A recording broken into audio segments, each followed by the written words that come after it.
Music was becoming one of the hottest new rappers out of Baton Rouge before he got locked up on a gun case. He might be coming home soon though, and there's no telling what'll happen when he does. From getting shot and robbing dice games, and sending death threats at Donald Trump and getting interrogated by the Secret Service, this is the wild story of Maine Music.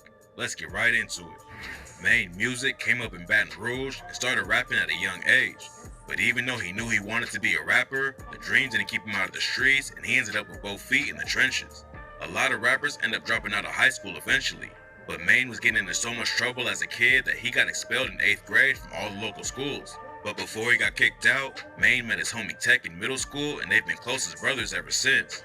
Maine could have gone to school in a different county even after he got kicked out, but his mom couldn't afford to drive him there every day, so he just ended up chilling on the block with all the older dudes and getting deeper in the streets. In an interview with Say Cheese TV, Maine said he had a lot of fun running around with 2 guns at 14 years old and selling weed to bring money in. Maine spent a lot of time just writing bars and rapping on the block too.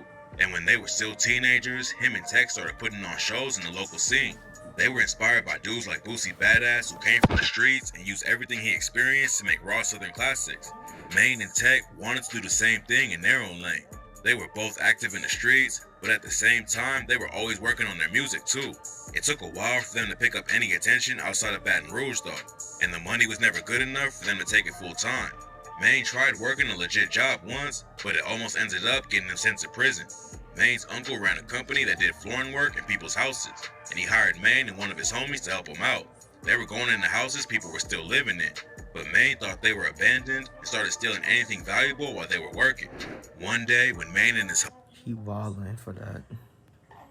Wildin'. homie jacked some stuff out of a house and put it in the work van, the people who lived there called up his uncle, tripping over the situation. They had to turn around and give everything back, and Maine's uncle actually came close to calling the cops on him. Maine's uncle decided not to press the issue, but he ended up in prison anyways. Besides selling weed, Maine also got money from shooting dice. You can't win every game though, and one time some dudes broke him for every dollar he had. Maine wasn't just gonna let them walk away with his money like that though, and he rolled back up to the spot and robbed everyone there. One of the dudes ended up snitching on Maine and got him locked up for 2 years, but at the same time, Tech was making moves in the industry. He linked up with Master P from No Limit and started learning how the game worked. And when Maine came back home, they went to California together to try and get the music popping for real. Maine says he learned a lot from watching how Master P moved, but the No Limit situation didn't end up working out for them. For a while, it seemed like Maine and Tech would never blow up like they wanted to. But in 2016, everything changed overnight. Tech and Maine dropped the track Ain't No Coming Down in 2016, but the song wasn't what put them in the headlines. At the beginning of the track, Maine sent shots at Donald Trump, and in another clip, he threatened to go to war with him after Trump criticized people on food stamps. But I really want to go to war with Donald Trump, because Donald Trump trying to take food stamps from my mama, and that's all the he got. So you better stay the down. Look, long as the motherfucking government let us keep food stamps in Sherwood, we gonna be good. But the first time this pass a law talking about he taking Louisiana Purchase, shit gonna get ugly. But sending death threats at Damn, bro, like, this nigga want to go to war. He really wants static with Donald Trump, bro. Like, damn, bro. Donald Trump wasn't the best move. At the end of the video, Maine also said, We want war, we gonna declare war. And I ain't worrying about ISIS, cause they just called me, they want me to with them now. It was pretty clear that he was just joking, but sending threats at Trump and saying he was cool with ISIS had the cops knocking at his door the next day.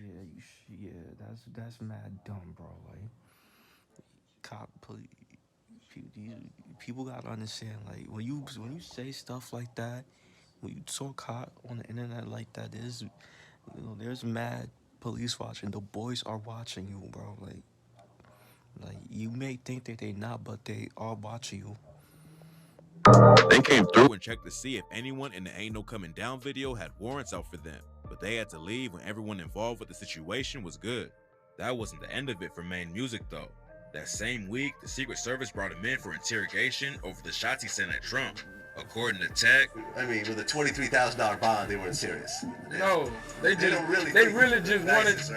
really wanted just to get him and let him know, like, don't say nothing else. Like they said this specifically, don't say Donald Trump name and war in the same sentence. Luckily, Maine didn't get taken down by the feds over the Trump situation. But that wasn't all of the trouble that Ain't No Coming Down caused for him. In June 2016, he was booked on weapons charges over a robbery at a gun shop called Mo Guns and Ammo in 2015. Around 50 guns were stolen from the store, and the police said a bunch of the straps showed up in the Ain't No Coming Down video. The gun store owner allegedly recognized some of the weapons in the video, and according to the police, they could even see the serial number on one of the pistols. Maine bonded out on the charge and got back to the music grind, and by that point, Tech and him were getting some serious momentum in the industry. All of the drama helped put them in the spotlight, and their new tracks were racking up millions of views on YouTube. It looked like all the work was finally gonna pay off and launch him into the mainstream, but then Maine Music got caught up in a situation that almost left him dead.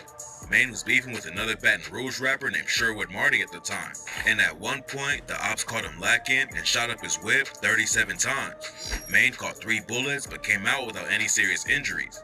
Nobody was ever booked for the shooting, but pretty much everyone believed Sherwood Marty was involved somehow. Maine dissed his ops for not killing him on the track Insurance and said, "Caught me off it, beat me in the ass, they hit me in the leg, in the arm, in the thigh, but it could have been the head. But instead they had their eyes closed. They thought I was dead. Ass, I'm 6'6" and missed 37 shots. Bitch ass, how you hit 3 out of 37? Now either God was by my side or them shooters was blind." Maine said he would eventually leave Baton Rouge after he got big enough, but the streets almost caught up to him before he had the chance. He made it out of the situation alive and had his name buzzing, but then Maine went down for the case that he's still serving time for today. In August 2018, Maine was pulled over after the cops noticed him swerving all over the road. According to police, Maine's hands were shaking and he was talking nonsense when they asked where he was going. That's when they spotted a bottle of Fanta with lean in it and decided to search his whip. Maine was already on probation for lean and was driving without a license. He probably would have gotten off easy if that's all the cops found. But when they went through his car, they found a loaded pistol hidden inside the middle console. He was already a felon, and Louisiana don't play when it comes to gun laws. So Maine got hit with a wild 75-month sentence when he pleaded guilty in 2019. Tech said a couple of years ago, if he get all these classes and shit like he trying to do, like, you know, he gonna have 2 more years. He'll be home 2022. But obviously it didn't. 2022 passed. I mean, is he home? Let me know. Y'all like that for Maine. It's not clear when Maine will actually get to come home, but some sources report that he's scheduled to get out in June 2024. Tech has been trying to hold it down in the rap game since Maine got locked up, but unfortunately their Spider Gang crew lost a lot of momentum after Maine got booked. But while a lot of fans might have forgotten about him since the arrest, it won't really matter for Maine because another one of his homies became one of the biggest rappers in the world. Youngboy never broke again, took over the entire rap game, and has been putting on for Baton Rouge the whole time. And he has ties with Maine Music from way back in the day. It's kinda complicated because Tech is cool with Youngboy's op, Fredo Bang. But a few months ago, Youngboy made it clear that he's still rocking with Maine. He posted Maine on IG and said that he's got racks for him when he gets out. So at least Maine knows he won't have to go back to shooting dice and selling weed while he gets his music popping again. Having one of the biggest artists in the world behind him is huge for Maine Music. He's still dropping a few things from prison, but if he gets out next year and links up with Youngboy in the booth, it'll put him on an even bigger level than he was before he...